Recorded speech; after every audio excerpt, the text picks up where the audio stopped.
Even ابو حنیفہ رحمہ اللہ اس ملک میں زیادہ ان کو فالو کیا جاتا ہے، ان کا فتویٰ ہے کہ اونچی آمین نہ پڑھی جائے، ٹھیک ہے، لیکن صحیح بخاری کی صحیح حدیث میں آتا ہے کہ جو شخص اونچی آمین پڑھے گا اگر اس کی آمین فرشتوں کی آمین سے مل گئی تو اس کے تمام گناہ معاف کر دیے جائیں گے۔ بخاری مسلم میں الفاظ ہیں جس کی آمین فرشتوں کے ساتھ مل جائے گی اللہ تعالیٰ اس کی مغفرت کر دے گا۔ تو آمین اونچی آواز والی نماز میں اونچی آواز سے مراد جتنی نارمل آواز ہے، اور آہستہ میں تو آپ خود اپنی پڑھ رہے ہوتے ہیں، وہ آپ اپنے حساب سے۔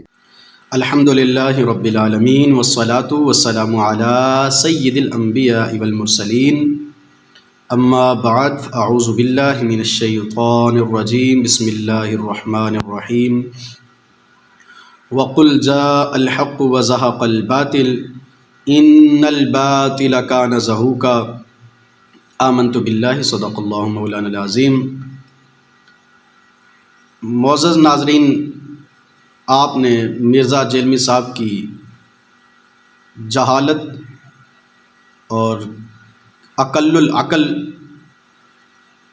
ہونا سماعت فرمایا۔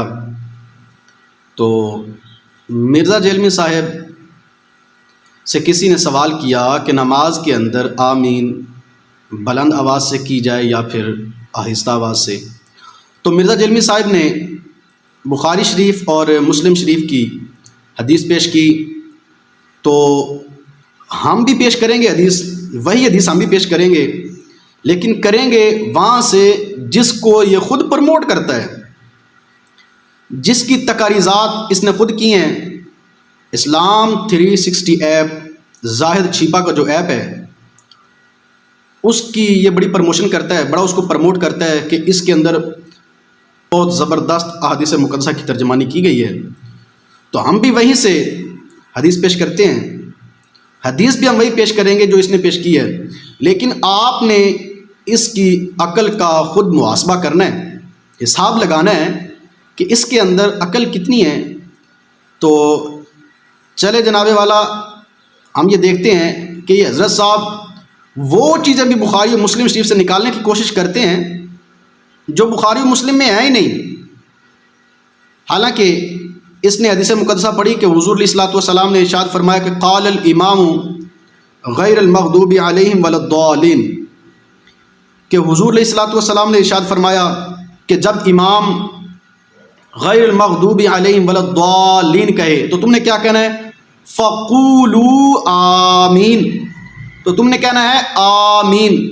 اچھا، یہ تو ثابت ہو گیا کہ حضور نے فرمایا کہ جب امام غیر المغضوب علیہم ولا الضالین کہے تو تم نے آمین کہنا ہے۔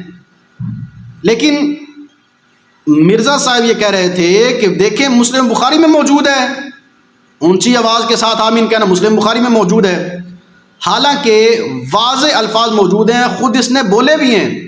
حضور نے کیا فرمایا؟ حضور نے فرمایا قولوا آمین، یعنی کہ تم نے بھی آمین کہنا ہے۔ کتنی بلند آواز سے؟ حضور نے فرمایا کہ فمن وافق قولہ، پس تمہارا جو قول ہے یہ موافقت کر جائے کس کے قول کے ساتھ؟ قول الملائکتی۔ حضور فرماتے ہیں کہ اگر تمہارا قول فرشتوں کے قول کے برابر ہو جائے، اس کی موافقت اختیار کر جائے، اس کے برابر ہو، تو کیا ہوگا؟ غفر لہ ما تقدم من ذنبہ، حضور فرماتے ہیں کہ تمہاری پچھلی خطائیں معاف کر دی جائیں گی، تمہارے پچھلے گناہ بخش دیے جائیں گے۔ تو پھر یہ بخاری شریف کی حدیث تھی جو میں نے آپ کے سامنے پیش کی، حدیث نمبر 4475 ہے، یعنی کہ 4475۔ پھر آگے جناب والا مسلم شریف کی حدیث نمبر 920 ہے، یعنی کہ 920۔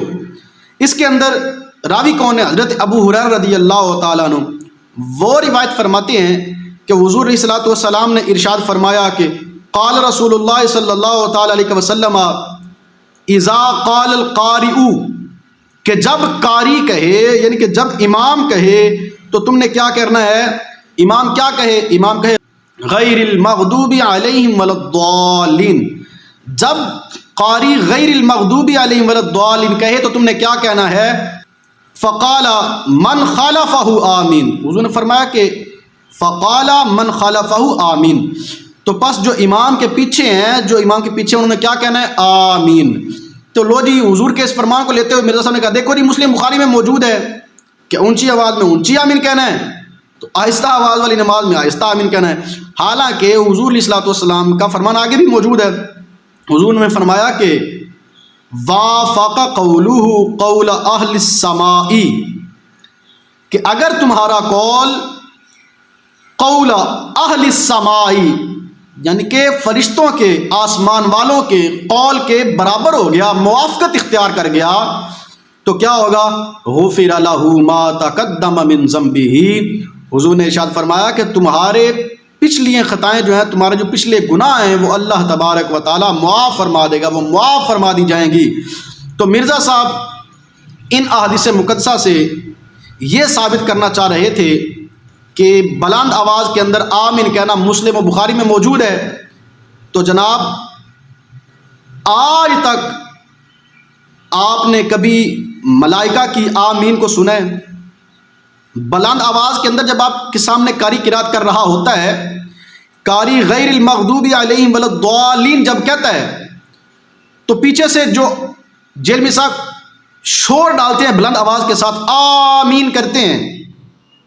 کیا کبھی اتنی آواز کے ساتھ آپ نے ملائکہ کی آواز کو آتے ہوئے سنا ہے؟ کیا آپ کے کانوں میں کبھی ملائکہ کی آواز اتنی آئی ہے؟ سوال ہی نہیں پیدا ہوتا. جو دور نہیں جاتے ہیں، جو تمہارے کندھوں پہ دو بیٹھے ہوئے ہیں، کبھی ان کی آواز آپ نے سنی ہے؟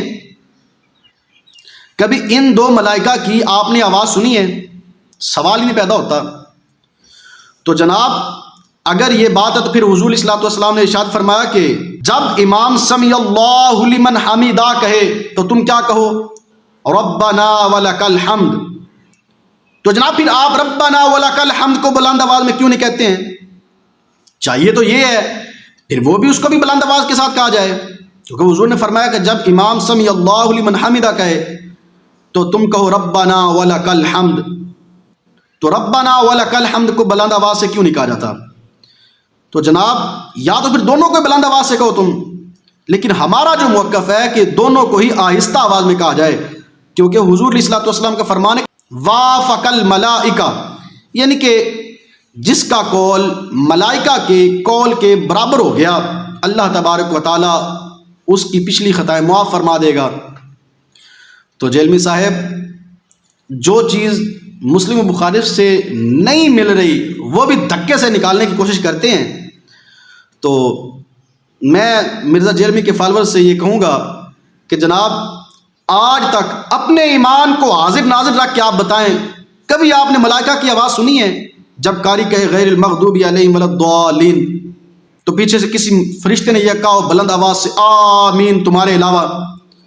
دیکھیں ظاہراً تمہارے سامنے ظاہر موجود ہے، حدیث کا ظاہر موجود ہے، حدیث کے الفاظ موجود ہیں، حضور کا فرمان موجود ہے کہ جس شخص کی آمین فرشتوں کی آمین کے برابر ہو گئی، اللہ تبارک و تعالی غفر لہ ما تقدم من ذنبہ، اس کی پچھلی خطائیں معاف فرما دے گا.